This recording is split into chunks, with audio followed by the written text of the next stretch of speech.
السلام علیکم ورحمۃ اللہ۔ سخاوت کی فضیلت اور بخل کی مذمت کے تعلق سے بات ہو رہی تھی۔ آج پارٹ 3 میں ہم یہاں سے بتائیں گے، کیونکہ یہاں تک ہو گیا تھا۔ یہ قرآن کی آیت ہے، سورہ بقرہ میں آیت نمبر 262 262۔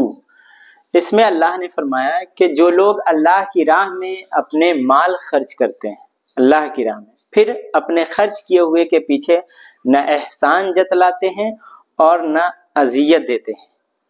ان کے لیے ان کے رب کے پاس ان کا اجر ہے، اور روز قیامت ان پر نہ کوئی خوف ہوگا نہ وہ غمگین ہوں گے۔ یہ قرآن کی آیت ہے۔ مطلب یہ ہے کہ جو لوگ بھی اللہ کی راہ میں خرچ کرتے ہیں، اللہ کی راہ میں خرچ کرنے کی دو صورتیں تھی، ایک اللہ کے دین پہ آپ خرچ کر رہے ہیں اور ایک اللہ کے بندوں پہ۔ تو اللہ کے بندوں پہ آپ خرچ کرتے ہیں تو آپ جس پہ خرچ کر رہے ہیں، جن پہ خرچ کر رہے ہیں، آپ ان پہ احسان نہیں جتلاتے اور انہیں تکلیف نہیں دیتے احسان جتلا کر، تب آپ کے لیے یہ خرچ کرنا فائدہ مند ہوگا، اور روز قیامت آپ جہاں پہ خوف کا ماحول ہوگا، سب لوگ خوف زدہ ہوں گے، غمگین ہوں گے، وہاں پہ آپ کو نہ کوئی خوف ہوگا نہ آپ غمگین ہوں گے۔ دنیا میں بھی آپ کو اس بات کا خوف نہیں ہوگا کہ آپ غریب ہو جائیں گے۔ اگر آپ اللہ کی راہ میں خرچ کرتے ہیں تو بڑھے گا، اللہ 10 سے 700 گنا تک دے گا، بلکہ اس سے زیادہ دے گا۔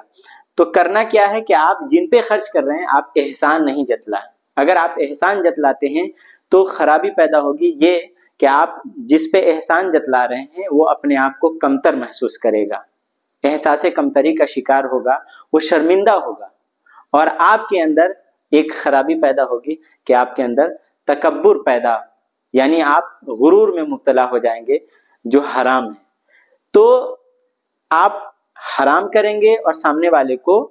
تکلیف دیں گے، تو ان دونوں صورتوں میں آپ اللہ کی راہ میں جو مال خرچ کرتے ہیں وہ برباد ہو جائے گا۔ 264 آیت نمبر میں اللہ نے کہا کہ اپنے صدقات کو، اپنے خیرات کو احسان جتلا کر، تکلیف دے کر اپنے صدقات کو برباد نہ کرو۔ آگے ہے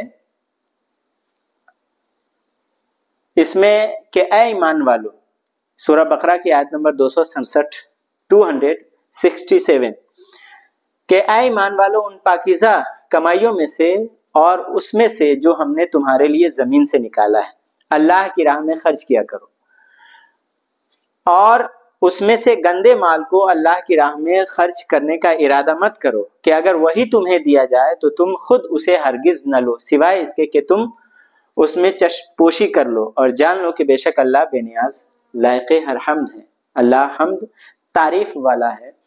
اس میں بتایا یہ جا رہا ہے کہ آپ اللہ کی راہ میں خرچ کریں تو پاکیزہ مال، حرام مال نہ خرچ کرے، گندا مال نہ خرچ کرے، سود کا مال، رشوت کا مال، چوری کا مال، حرام مال اللہ کی راہ میں نہ خرچ کرے، پاک مال خرچ کرے، اور زمین سے جو بھی نکلا، یعنی جو بھی اناج اگتا ہے، گیہوں، چاول، کھجور، اس میں سے ردی مال اللہ کی راہ میں نہ خرچ کرے، بلکہ جو عمدہ ہو، جو صحیح ہو، اس کو اللہ کی راہ میں خرچ کرے۔ کیوں؟ کیونکہ جب آپ کو یہی مال اگر دیا جائے، چوری کا مال دیا جائے، ناپاک مال دیا جائے، وہی اناج جو زمین سے نکلتا ہے، اگر خراب مال دیا جائے تو آپ خود نہیں لیں گے سوائے مجبوری کے۔ شیطان تمہیں اللہ کی راہ میں خرچ کرنے سے روکنے کے لیے تنگ دستی کا خوف دلاتا ہے۔ یہ بھی سورہ بقرہ کی آیت ہے، آیت نمبر 268 میں، کیا کہ شیطان تمہیں اللہ کی راہ میں خرچ کرنے سے روکنے کے لیے تنگ دستی کا خوف دلاتا ہے، کہتا ہے غریب ہو جاؤ گے، اور بے حیائی کا حکم دیتا ہے، اور اللہ تم سے اپنی بخشش اور فضل کا وعدہ فرماتا ہے، اور اللہ بہت وسعت والا ہے، خوب جاننے والا ہے۔ تو شیطان کب چاہے گا کہ اللہ کا بندہ خرچ کر کے اور زیادہ اللہ کی بارگاہ میں نیک ہو جائے گا، اور جب خرچ کرے گا اگر انسان تو اللہ اس کے مال میں برکت دے گا، 10 گنا سے 700 گنا زیادہ دے گا۔ تو انسان کے تعلق سے شیطان نہیں چاہے گا کہ اس کا مال بڑھے، وہ اللہ کی بارگاہ میں معزز مکرم ہو، اس کا مرتبہ بڑھ جائے۔ تو اس لیے شیطان کیا کہتا ہے کہ تم اللہ کی راہ میں خرچ کرو گے تو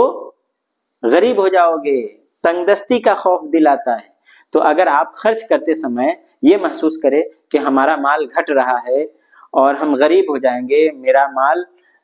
یعنی غریب ہو جائیں گے، خوف دلا رہا ہے اور یہ بات آ رہی، تو سمجھیے کہ یہ شیطان کی طرف سے یہ وسوسہ ہے اور خوف شیطان کی طرف سے ہے۔ تو آپ شیطان کی باتوں پہ عمل نہ کریں، کیونکہ اللہ تعالیٰ کہتا ہے کہ میں تم سے فضل کا وعدہ کرتا ہوں، خوف زدہ ہونے کی ضرورت نہیں ہے، غریبی کا خوف اپنے دل میں نہ لاؤ، یہ شیطان تمہیں بہکا رہا ہے،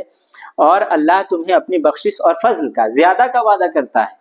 تو ہمیں شیطان کی بات پہ نہیں عمل کرنا ہے، اللہ کی بات پہ، کیونکہ اللہ کی بات سچی ہے۔ وما علینا الا البلاغ۔